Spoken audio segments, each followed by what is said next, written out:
Hello everyone, and welcome. I'm excited to kick off our journey into the fascinating world of medieval English literature.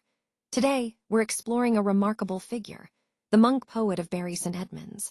Our focus will be on his life, his prolific literary works, and his influence. The presentation is titled, A Comprehensive Study of the Monk Poet of Bury St. Edmunds, the most prolific medieval English poet and his literary works. We'll also learn about his connection to Geoffrey Chaucer, his role as a monk, and the legacy he left behind. So let's get started and delve into the life and works of John Lydgate. Now, let's take a closer look at the legacy and influence of John Lydgate. As we go through his works, it's important to recognize how his style and language set him apart, shaping the development of Middle English poetry. His contributions extend beyond just his poetic form. They reflect a deep engagement with religious and devotional themes, which were central to his writings and his time. Lydgate wrote a variety of works, including minor and occasional poems, which often addressed specific events or personal reflections. These smaller pieces demonstrate his versatility and his ability to connect with a broad audience. Among his more significant works are The Temple of Glaws and The Pilgrimage of the Life of Man, both of which explore philosophical and spiritual questions, highlighting his influence on religious literature. His historical works, such as The Fall of Princes, The Siege of Thebes, The Troy Book, and The Fall of Princes, show his skill in blending history and literature, making complex stories accessible and engaging.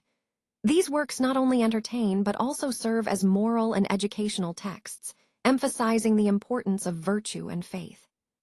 Understanding Lydgate's style and his religious writings helps us appreciate his lasting impact.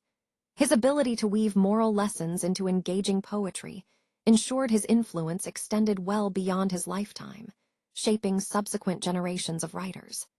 As we continue, we'll see how these themes and techniques exemplify the broader literary currents of his era and contribute to the enduring legacy of Middle English literature.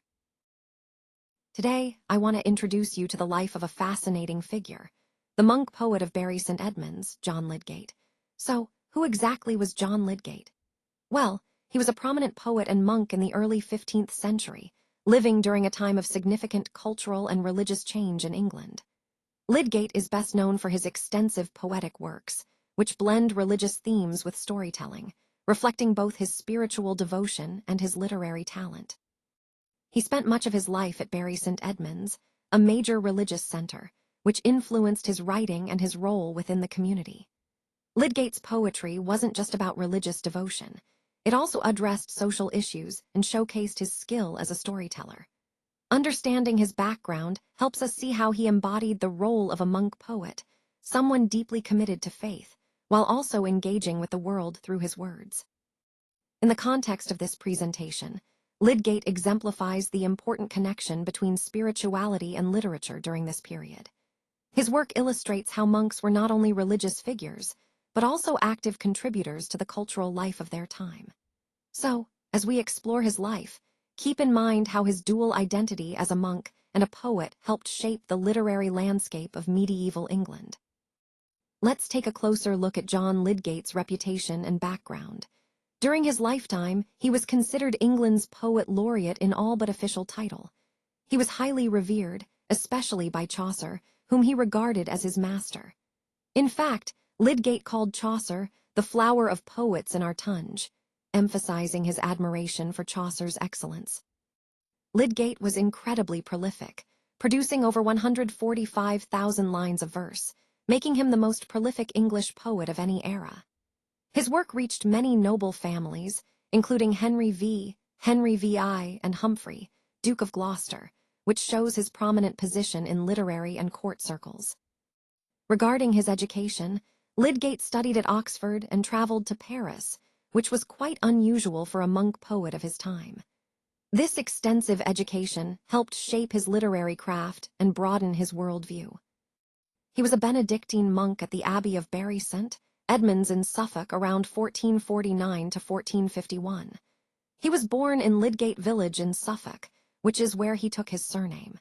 He died around 1370 in Lydgate village, connecting his identity closely to his roots. So, in summary, Lydgate's background as an educated, well-connected monk poet, revered by his peers and patrons alike, highlights his significant role in the development of English literature during the late Middle Ages. Let's take a moment to consider England during Lydgate's long lifetime. This was a period marked by significant change and development, both historically and literarily. Understanding this context helps us appreciate the environment that shaped his work. During this time, England was experiencing social and political shifts, including the aftermath of the 100 Years' War and the ongoing impacts of the Black Death. These events influenced the themes and tone of the literature of the period. Lydgate's lifetime also coincided with a flourishing of literary activity, with figures like Chaucer setting the stage for English poetry. This literary environment was dynamic, blending traditional themes with new ideas, which Lydgate both inherited and contributed to. Recognizing these historical and literary currents allows us to see how Lydgate's work fits into the broader tapestry of English cultural history. So, as we explore his poetry, keep in mind the backdrop of a country in transition, politically, socially, and culturally, and how this vibrant setting informs his writing and its enduring significance. After Chaucer, we see a shift in the literary landscape, with Lydgate emerging as the dominant figure. This period is often called the Age after Chaucer, and it features a strong tradition that includes poets like Hoculve and Gower, what we refer to as the three great poets of this time. This era also reflects a vibrant court culture, where pageants, mummings, and public ceremonies played a big role in social and political life. Lydgate himself contributed to this scene by writing poems for important events such as coronations, royal entries, and festivals, showcasing the close relationship between literature and public spectacle. During this time, English begins to rise as a prestigious language, not just for everyday speech, but also for literary and administrative purposes. This shift helps solidify the importance of English in the cultural and political spheres. Looking at the broader literary world, we're in the reigns of Henry IV, Henry V, and Henry VI, what we often call the Lancastrian century. The period is marked by notable achievements, like Henry V's victory at Agincourt in 1415, which really became a symbol of national pride and military success. However, this era was also shaped by ongoing conflict, notably the 100 Years' War with France, which dominated much of the political and military landscape. As we approach the end of Lydgate's life, the Wars of the Roses begin to stir, setting the stage for even more upheaval. Lydgate himself played a role beyond poetry. He was employed as a royal propagandist, supporting both Henry V and Henry VI, helping to shape royal image and political messaging through his writings. Overall, this period is often called the Lancastrian Age of English literature, reflecting not just the political dominance of the Lancastrian kings, but also the blossoming of English literary culture. It's a fascinating time of national pride, conflict, and cultural growth that deeply influences the development of English identity and literature. Today, I want to talk about Lydgate's first major commission, which took place between 1412 and 1420. This was a significant period in his career, marking his emergence as a notable poet and scholar. The project he was commissioned for was the Troy Book, a poetic retelling of the famous Trojan War. This work was not just a literary endeavor, but also a reflection of the cultural and political interests of the time. It aimed to educate and entertain, blending history with moral lessons. The Troy Book stands out as an example of how medieval poets like Lydgate were engaged in shaping public understanding of history and virtue through their writing. Overall, this commission highlights the importance of patronage in fostering literary achievement and shows how Lydgate's work was aligned with the broader themes of morality, history, and storytelling that run throughout his career. Today, I want to highlight how Lydgate was established as England's foremost poet, creating a true monument of Lancastrian culture. This was a significant achievement in shaping national literary identity. The full history covered in the Troy Book includes the origins of Troy, the famous Greek expedition, the wooden horse, the city's fall, and what happened in the aftermath. It's a comprehensive retelling of the Trojan War, which was central to medieval storytelling. The key goal of this work was to give England its own Trojan epic, but in the vernacular, meaning in English, so that more people could access and appreciate this legendary story. This elevated the prestige of English literature at a time when Latin and French were dominant literary languages. The purpose behind commissioning this poem was Henry, the Prince of Wales, who would later become Henry V, wanted an English version of Troy for his court. It was about fostering national pride and cultural identity through a heroic epic. As for the patron, Guido del Colon's Historia Destructionis Troia, written in Latin prose around 1287, served as the source material. Lydgate's work was a massive translation and adaptation of this medieval account of the Trojan War. This project was commissioned in 1412 and completed by 1420, showing how much effort and dedication went into it. The Troy book itself is about 30,117 lines long, making it one of the longest single poems in Middle English. To sum up, the Troy book was essentially Henry V's way of promoting English literature and creating a national epic. It's a monumental translation of Guido del Colon's history, designed to elevate English literary prestige and connect England to its classical and heroic past. Let's take a look at this intriguing title. A Canterbury Tale That Never Was c. 1400 2022. Here, we're delving into a story or perhaps a legend that might have been imagined or fabricated around that time. The phrase, that never was, suggests it's more of a myth or an invented narrative rather than a historical fact. Moving on to the next line, the Siege of Thebes. This points us toward a legendary or historical event associated with the ancient city of Thebes. This particular siege might be symbolic or part of a larger storytelling tradition, especially considering the time period of around 1420 to 1422. Why focus on this? Well, it ties into our overall theme of how stories and legends from the past are shaped, sometimes fictionalized, and then woven into cultural narratives. These tales, whether true or invented, tell us a lot about the values, fears, and aspirations of people during the medieval period.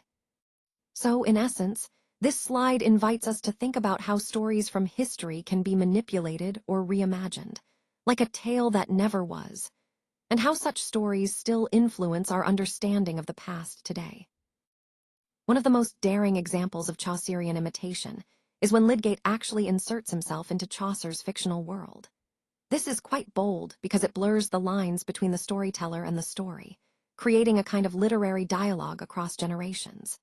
When we look at Lydgate's legacy, we see that he wrote a peace poem that uses the story of Thebes' destruction to serve as a warning against both civil and international war, and interestingly, he dedicated this to Henry V. Now, the purpose of Lydgate's work is to tell the full history of Thebes, covering key figures like Oedipus, the Seven against Thebes, and the conflict between Eteocles and Polynices. So he's providing a comprehensive background, which enriches the narrative. In terms of subject, Lydgate joins the famous Canterbury pilgrims and is asked to tell a story on their journey home. This is set within Chaucer's frame, where Lydgate presents himself as a pilgrim meeting Chaucer's characters at Canterbury. The frame for this story is based on the Roman de Oedipus and the tradition of Thebaid, drawing from classical sources. The whole work was composed around 1420 to 1422, and it spans about 4,716 lines written in rhyming couplets. It's essentially Lydgate's bold sequel to the Canterbury Tales, where he adds his voice to this literary universe, blending classical themes with the English pilgrimage story. And the title, The Siege of Thebes, encapsulates the focus on the dramatic and destructive conflict that shaped the mythic history of Thebes, tying back to the overall theme of conflict and peace in the larger presentation. Lydgate's longest and most ambitious poem is called The Fall of Princes, and it was composed between 1431 and 1438. This work really stands out because it showcases his dedication to storytelling and poetic skill on a grand scale. The poem draws on classical and biblical sources to recount the rise and fall of various princes and great figures, illustrating moral lessons about pride, hubris, and downfall. It's a reflection of the period's interest in moral philosophy and human virtue. Overall, The Fall of Princes connects to our broader theme of how medieval writers used poetry to explore moral and ethical questions, often weaving history and allegory to teach important lessons. It's a testament to Lydgate's ambition and his desire to contribute something lasting to both literature and moral discourse. Let's take a closer look at The Fall of Princes. This work was directly inspired by A Mirror for Magistrates from 1559, which was a major Elizabethan piece. It's important to understand that Lydgate's work, The Fall of Princes, is essentially a vast moral history of the great and fallen. It chronicles the tragic downfalls of kings, emperors, and heroes, starting from Adam and extending all the way to Boccaccio's own time. Each biography in the collection ends with a l'envoi, or a short moral poem, which Lydgate added himself to underscore the lessons learned from each story.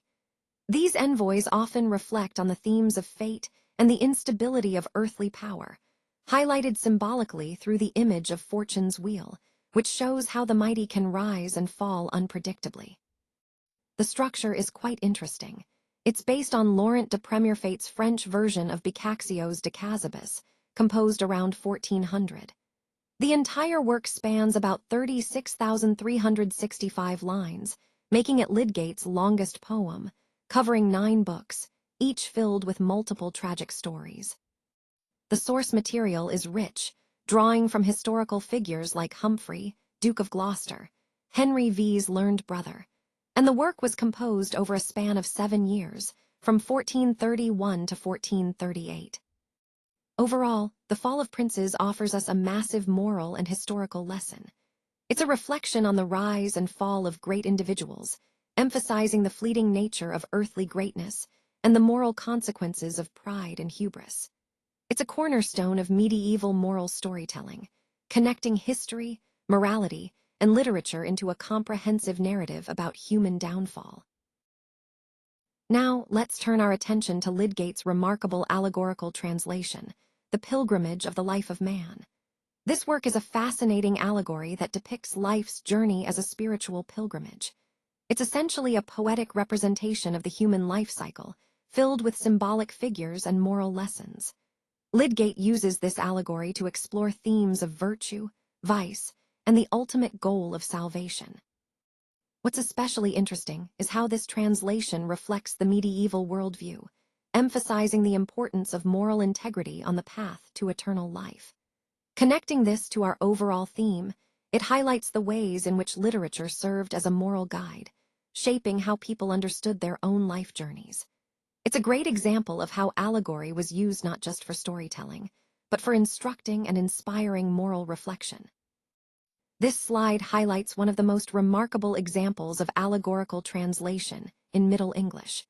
It really showcases Lydgate's skill not just in storytelling, but in capturing complex moral and spiritual ideas through vivid symbolism.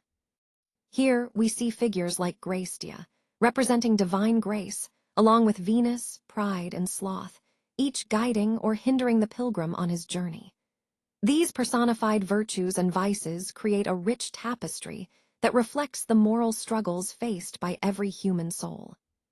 The central figure, the pilgrim, is a Christian allegory for all of us. His journey through life symbolizes the constant quest for salvation, or, conversely, the danger of falling into damnation. It's a universal story about moral choice and spiritual growth. Regarding its genre, this work is connected to the Earl of Salisbury, Thomas de Montacute, a well-educated Lancastrian nobleman and soldier. His patronage underscores the importance of this translation within a cultured, noble context. The text itself is substantial, around 24,832 lines, demonstrating Lydgate's fluency with long, intricate allegorical forms. It's based on Guillaume de Deguilleville's French poem, Pèlerinage de la Vie Humaine, which dates back to around 1330 and was revised in 1355. Lydgate's translation was completed around 1426 to 1428, and it offers a vivid allegory of the Christian journey through life. Overall, this work exemplifies how allegory can deepen our understanding of spiritual themes while engaging the reader in a profound moral reflection. Let's take a closer look at Lydgate's courtly love allegory from around 1403, specifically in his work, The Temple of Glass. This piece is a fascinating example of how medieval writers used allegory to explore complex themes like love and virtue. In The Temple of Glass, Lydgate constructs a symbolic structure. Think of it as a spiritual or philosophical temple that represents the ideal of courtly love. Throughout the poem, he personifies virtues and vices, guiding the reader through a moral and philosophical journey.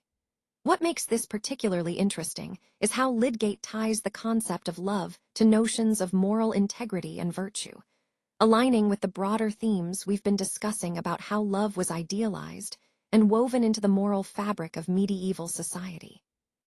By using allegory, Lydgate invites us to reflect on the nature of love, not just as romantic emotion, but as a moral and spiritual pursuit. This work exemplifies the Renaissance interest in blending poetic art with moral philosophy, and it demonstrates how allegory served as a powerful tool for conveying deeper truths about human experience. Let's take a closer look at the verse form that Lydgate uses in The Temple of Glass. He employs rhyme royal, which consists of 7-line stanzas with the rhyme scheme ababk. This form is particularly elegant and showcases Lydgate at his most Chaucerian, blending sophistication with accessibility. Now, it's important to note that this poem is clearly inspired by Chaucer's works, specifically The House of Fame, Parliament of Fowls, and The Knight's Tale. These influences are evident in the structure and thematic richness of Lydgate's poem, which continues the tradition of courtly love allegory. Speaking of influences, the poem features a lady praying to Venus to be released from a loveless marriage. A lover then declares his devotion, and Venus acts as the arbitrator in their conflict. This setup highlights the allegorical nature of the poem, where divine figures and human emotions intertwine. The setting is quite vivid, a dream vision that takes us to a glass temple dedicated to Venus, filled with lovers suffering from unrequited love. This scene emphasizes the spiritual and emotional struggles associated with courtly love, a common theme in French and English love poetry of the time. As for the genre, The Temple of Glass dates to around 1403 and is among Lydgate's earliest surviving poems. It might even be his first major work, marking an important milestone in his poetic development. The poem is approximately 1,403 lines long, making it one of Lydgate's most polished and concise works. Despite its brevity compared to longer epics, it's widely regarded as his finest shorter poem, an elegant dream vision deeply indebted to Chaucer's style and themes. In sum, The Temple of Glass stands as an early, exemplary example of the Chaucerian dream vision tradition, combining sophisticated form, allegorical storytelling, and poetic influence to explore themes of love and divine justice. Let's turn our attention to pageants, mummings, and public verse, which are fascinating aspects of early literary and cultural practices. These events often featured minor and occasional poems, meaning they weren't part of the regular, everyday poetry, but were used for specific occasions or celebrations. Pageants and mummings, for instance, were public performances, sort of like theatrical events, where poetry played a key role in storytelling and entertainment. These performances often involved elaborate costumes and themes, and the poems recited during them helped set the tone and engage the audience. The use of minor and occasional poems was particularly important because they served to mark special events, holidays, or community gatherings.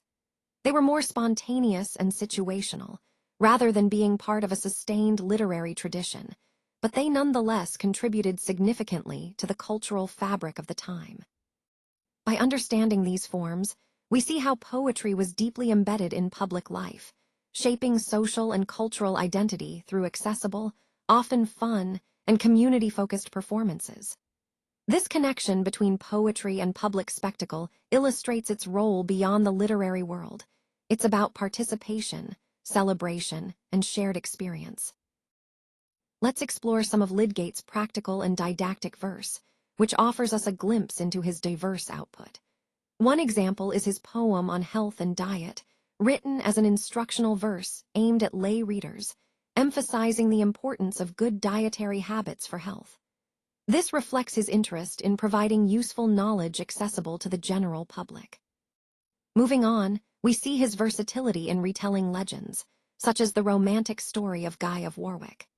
This particular verse romance was written around 1426 for Richard Beauchamp, Earl of Warwick, and serves as both entertainment and moral storytelling, showcasing how poetry was used to celebrate heroic figures and reinforce social values. Lydgate also produced numerous short devotional poems dedicated to the Virgin Mary. These reflect his monastic piety and his skill in lyric verse, often expressing personal devotion and spiritual reflection. Such poems helped deepen religious engagement among readers and listeners. Another important genre he worked in was propaganda poetry.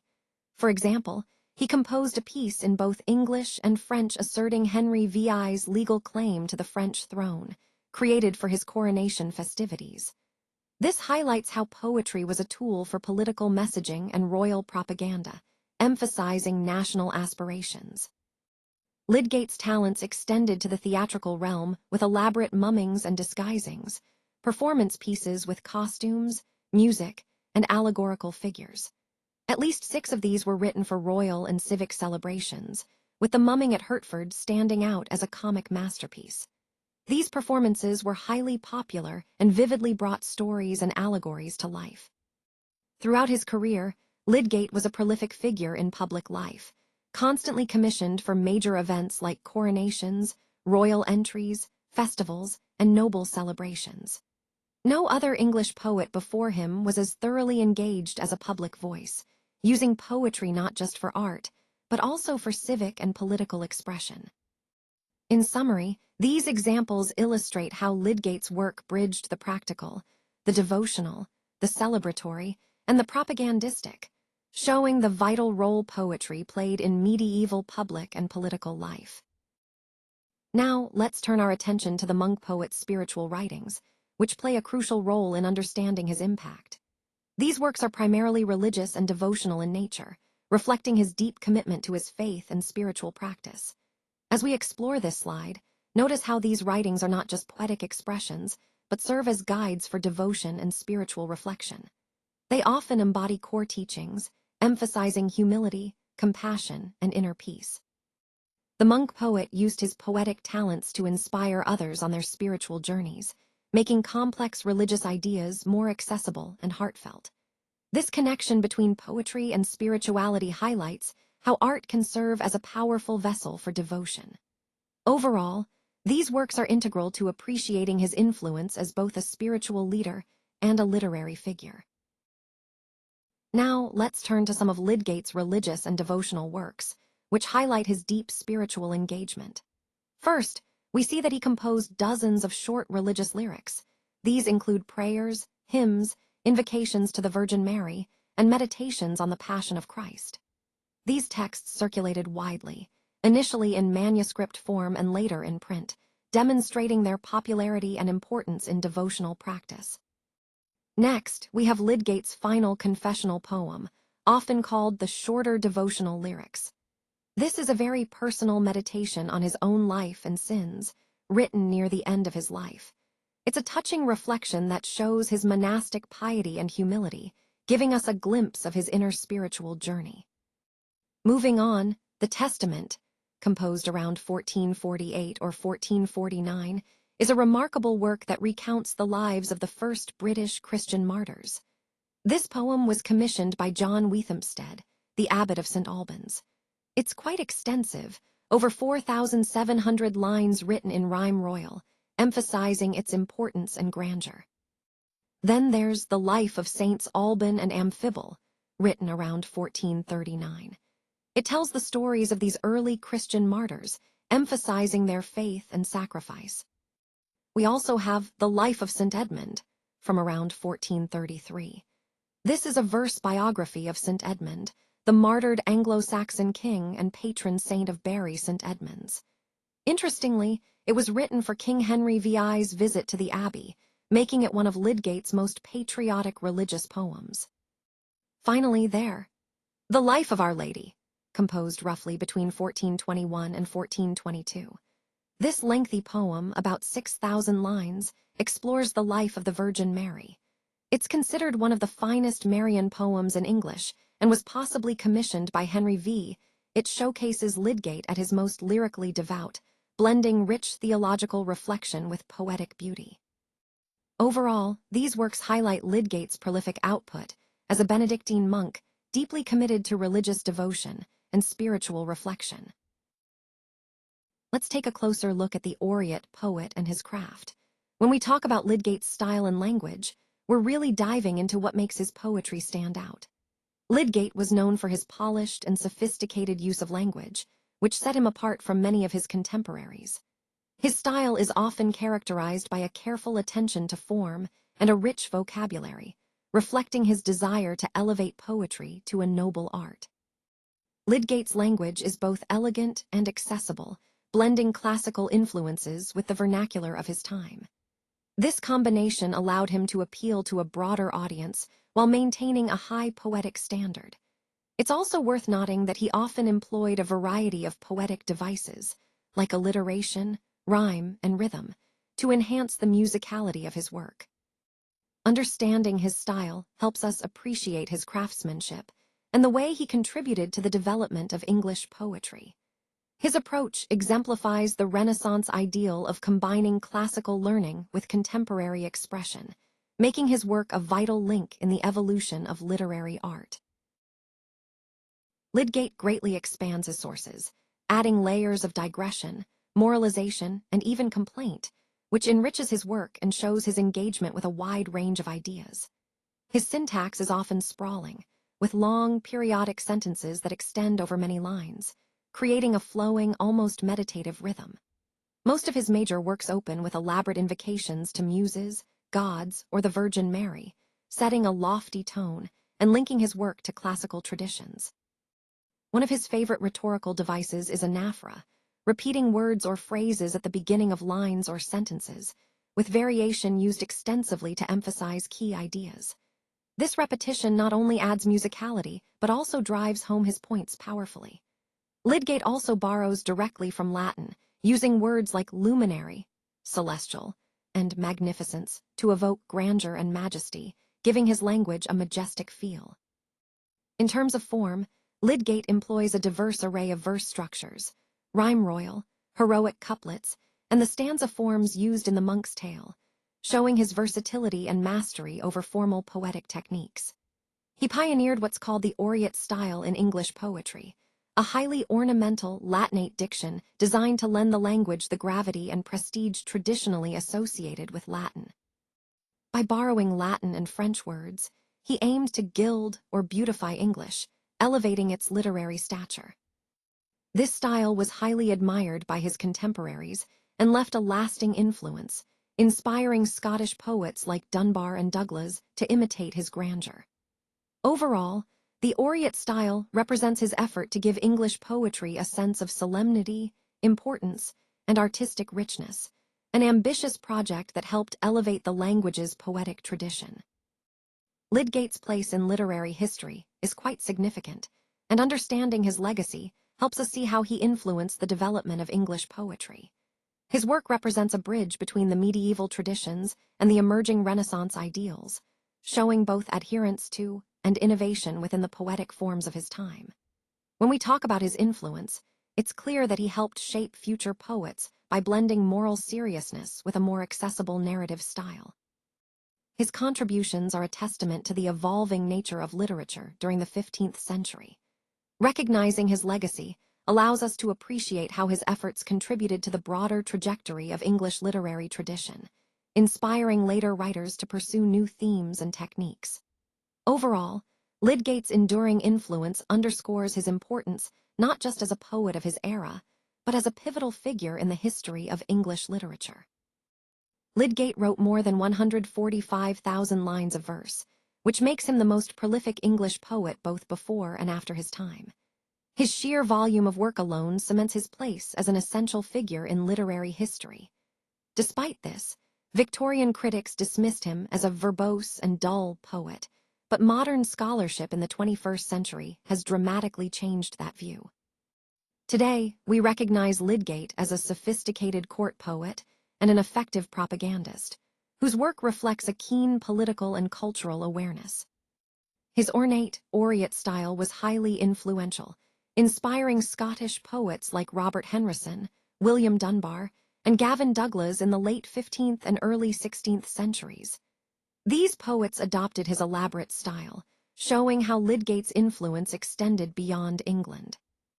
One of his most significant works, The Fall of Princes, directly inspired the Elizabethan political verse A Mirror for Magistrates, published in 1559. This connection highlights how Lydgate's ideas and themes resonated well into the Renaissance period. His works were widely circulated, often printed by notable publishers like Caxton and Pinson, making his poetry accessible to a broad audience. In his own time, Lydgate was ranked alongside giants like Chaucer and Gower as one of the three great English poets. His influence was so strong that King Henry V used his poetry as a tool to project Lancastrian power and legitimacy. His works circulated in hundreds of manuscripts, underscoring their popularity and importance during the period. So, why does Lydgate still matter today? Well, his legacy is profound. He shaped the style and themes of later poets, influenced political and cultural narratives, and helped define what English poetry could be. His work continues to inspire and inform our understanding of medieval and early modern literature, making him a pivotal figure in the history of English poetry. O flower of poets Thorg throughout Al Breton, which softly had most of excellence. This quote from Lydgate really highlights how highly Chaucer was regarded as a poet across all of Britain. John Lydgate, who lived from around 1370 to 1449, was a Benedictine monk based in Bury St. Edmunds, and he holds the title of the most prolific English poet in history. He wrote over 145,000 lines of verse, which is an incredible amount, more than most poets could dream of today. His major works include the Troy Book, The Fall of Princes, The Siege of Thebes, and The Pilgrimage of the Life of Man, all of which combined add up to over 90,000 lines alone. Lydgate also served as the official poet for the Lancastrian court, writing for kings like Henry V and Henry VI, which shows his influence and prestige. He was a pioneer of the aureate style, a kind of ornate, Latinate English diction that really shaped the poetry of the next 100 years. His work, especially The Fall of Princes, inspired later texts like A Mirror for Magistrates and the Elizabethan Decazibus tradition, which focused on moral lessons from history and tragedy. Lydgate was often called the Monk of Bury and was seen by his contemporaries as Chaucer's greatest successor, continuing and expanding the English poetic tradition. So, in summary, Lydgate's immense output, official court role, stylistic innovations, and influence on later literature all connect back to our overall theme of the evolution of English poetry and its enduring legacy.